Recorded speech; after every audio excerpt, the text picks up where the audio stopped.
Por que eu estou aqui hoje? Eu vou falar do Move Infra. O Move Infra é um movimento empresarial formado pelos 6 principais grupos de infraestrutura, em especial logística do país.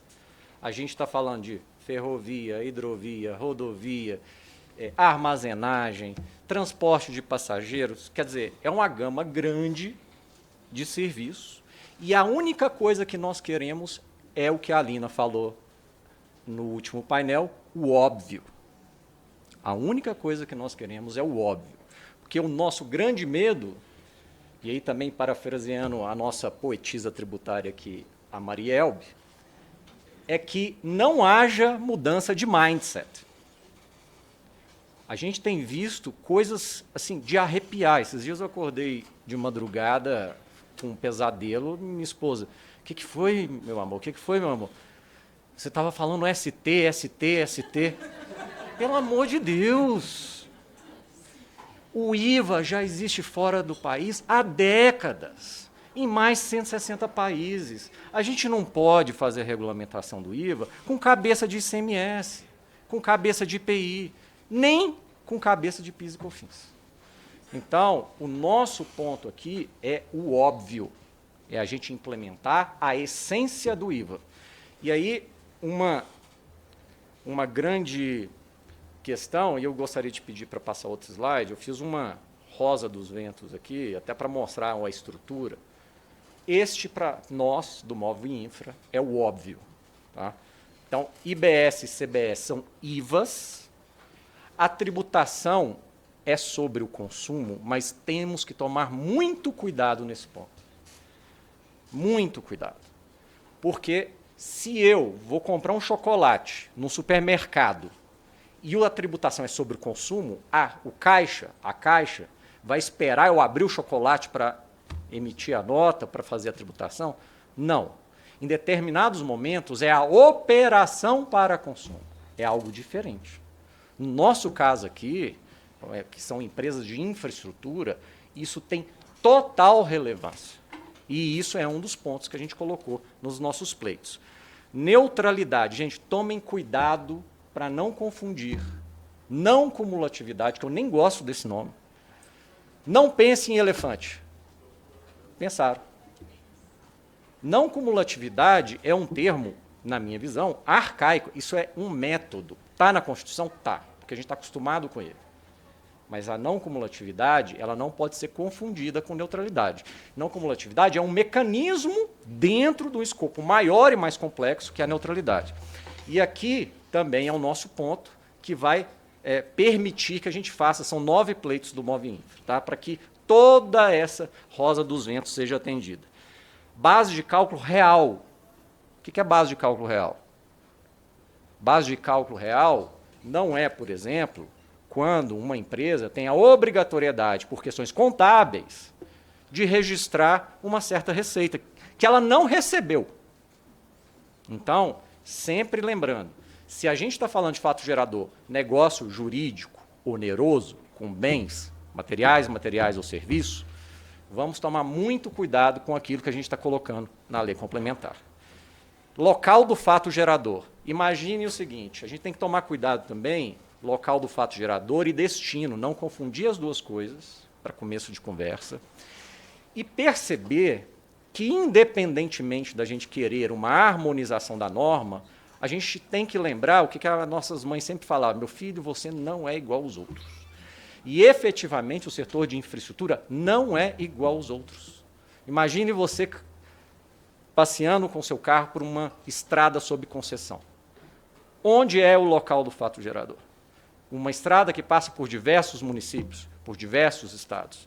Esse também é um pleito aqui do Move Infra. A adequação da neutralidade do sistema ao próprio setor.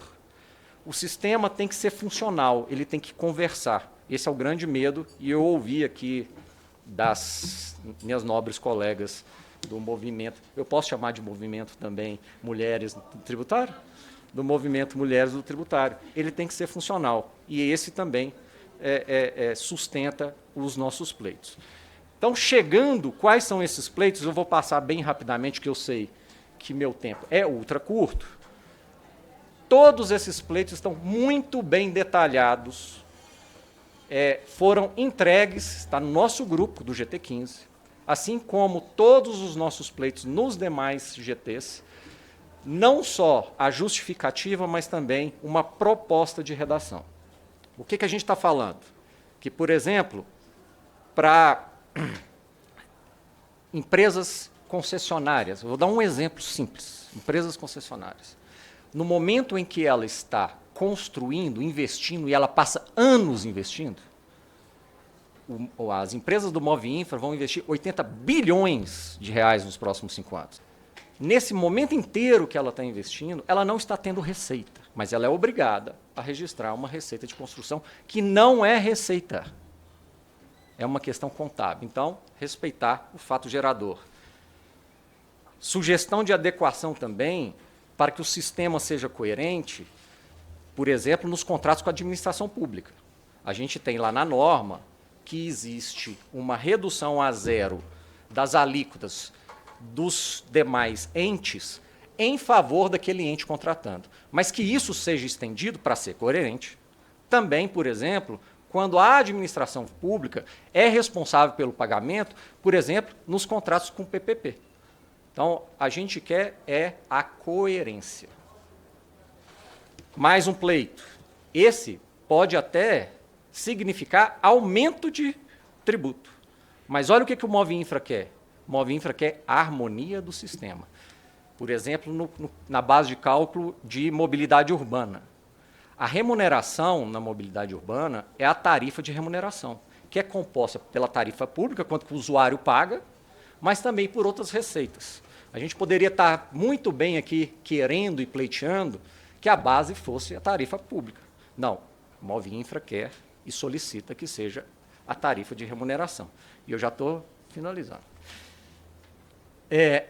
Um outro ponto importante, que conversa muito com o primeiro ponto que eu falei, que a tributação seja apenas no momento da realização financeira. Por quê? Porque esse grupo de empresas, esse tipo de setor, como eu disse, meu filho, você não é igual a todo mundo, efetivamente não é. Então, as nossas empresas precisam registrar em seus livros receitas que elas não colocaram a mão nelas. Então, é respeitar o fato gerador do tributo, respeitar a neutralidade, para que a tributação ocorra efetivamente no momento da realização financeira. Tempo esgotado. Eu vou só deixar mais o último ponto, porque todos os outros, de uma forma ou de outra, eu já passei por aqui, que não se refere apenas ao nosso setor, mas a todos os setores, que é o tratamento de bens de capital. Gente, o que está na Constituição? Bens de capital. É a aquisição dos bens de capital? Qual é o conceito de aquisição? E os serviços para montar aquele bem de capital? Eles entram no conceito? Porque lá fora a gente chama, como diria Carlos Drummond de Andrade, de capital expenditure, que é as despesas todas relacionadas com aquele bem. Então, inclui serviços, então inclui tudo aquilo que foi necessário para que aquele bem fosse produzido. E o nosso pleito é que a interpretação ela seja generosa nesse ponto, porque ela precisa ser coerente com o sistema. Tá? É isso. Muito obrigado.